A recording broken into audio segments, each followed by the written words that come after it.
Hello and welcome to the WIHS Journal, Public Affairs from 104.9. I'm Paul Kretschmann. The subject of today and tomorrow is Israel's hostages and the hostility they face in other parts of the world. My guest is Jonathan Feldstein, the founder of the Genesis 123 Foundation. We'll discuss what citizens are going through right now, both in Israel and elsewhere, and what he's trying to do to improve prospects for the future. Between Jews and Christians with Israel, in ways that are new, unique, and meaningful. And we've launched a number of initiatives over the years to fill the gap where people are not connecting. We have the first Christian-oriented program for the Jerusalem Marathon called Run for Zion. We have I'm the Only Orthodox Jew with a weekly radio podcast on the Charisma Podcast Network called Inspiration from Zion, which is quite amazing. We've done all kinds of global prayer events. And today, because of many other things, but because of the war today, actually literally today, we launched a petition drive in order to help free the hostages, 240 human beings who have been kidnapped and taken hostage in Gaza. And in addition to that, for the last month, we've been running the Israel Emergency Campaign, which is to provide humanitarian relief and help here in Israel among a very wide range of the population, because as much as we're all inspired and as much as we're all unified, we're also all grieving, we're also all angry, and there's a lot of fear because we know that we're not even close to finishing the battle, and we will have a lot of losses still on top of compounding the losses that we've already had. In how many different ways is the situation at present so much different than situations Israel has faced in the past, and how much of it is actually very similar to what people have faced before, but perhaps they are from a perspective of a person who's younger? Yeah. The only similarity that I can come up with is, I'll say two. That's a very good question. First of all, it was a surprise attack on October 7th, which followed the 50th anniversary of the surprise attack on October 6th, which began the Yom Kippur War. But that was over by now. That war ended by now, 50 years ago. We're still in this for a while. It's also similar because it's a war of annihilation, and that's the war that began before Israel was even founded. The destruction, the obliteration, the extermination of Jews and the Jewish presence here in the land and now the state of Israel.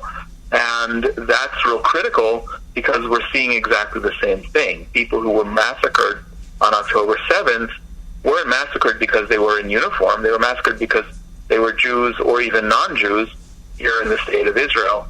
And they continued to cry from the river to the sea, Palestine will be free, which is a chant for genocide.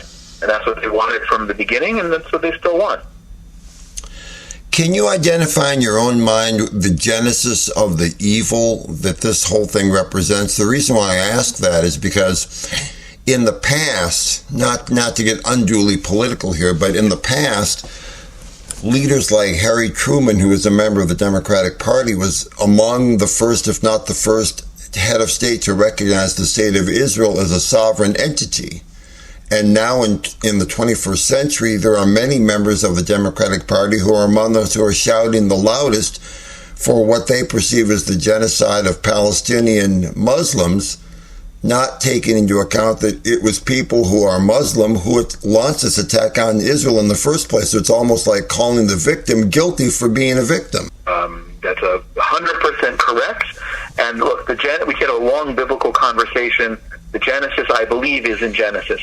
Goes back to Ishmael and those who have hijacked what Ishmael is or who he was, and the jealousy between brothers and God promising he was going to make a great nation of both brothers. But the covenant is between God and the Jewish people through Abraham, Isaac, and Jacob, not Ishmael and whoever his descendants were.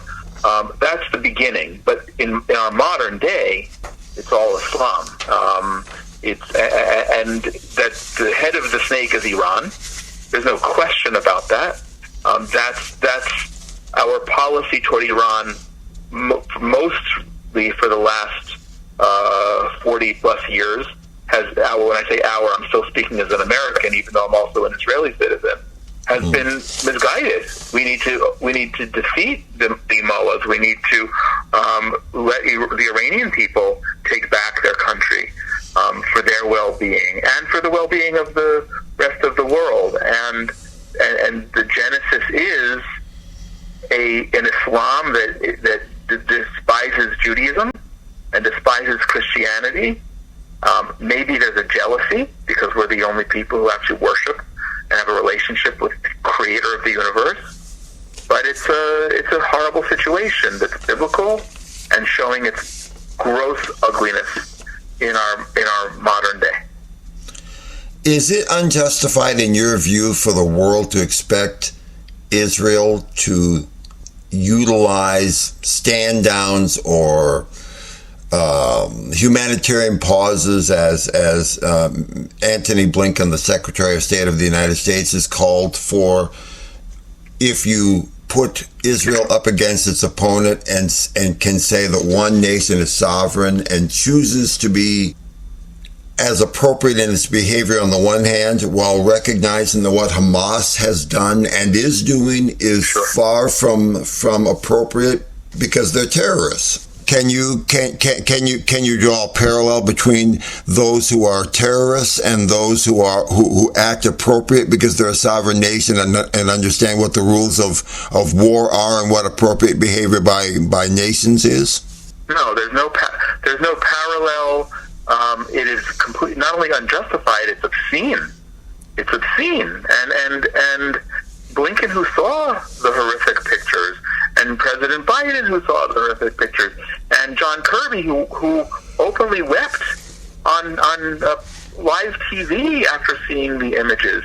They have to know that this is not Islam. This is not an enemy that you can negotiate with. The enemy that has to be defeated.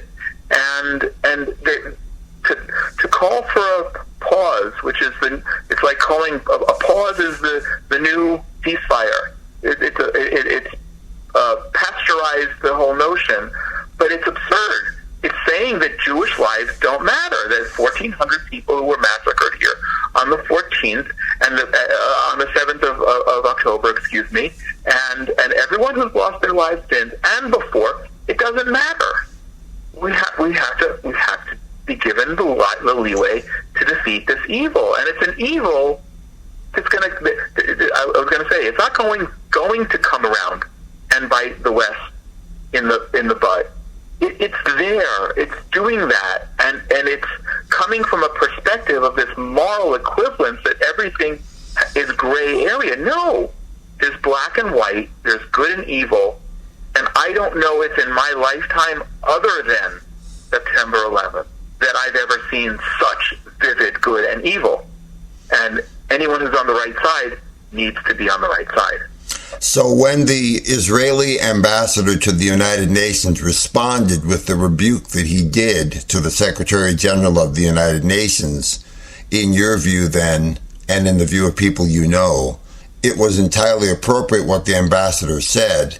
And if I might characterize it, the thing that Mr. Guterres said was not appropriate under the circumstances as we see them. No, people. It was gross what the Secretary General of the United Nations would say. One would hope that a mature adult getting into the position of becoming the Secretary General of one of the largest world bodies that's supposed to be about bringing peace and coexistence and the nations living together would have a sense that there's no moral justification for anything that Hamas does or stands by, full stop.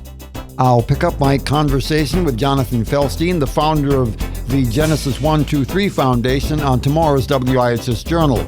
Jonathan Felstein is my guest for today and tomorrow. For further information, call us at 860-346-1049. That's 860-346-1049. Or send email to office@wihsradio.org.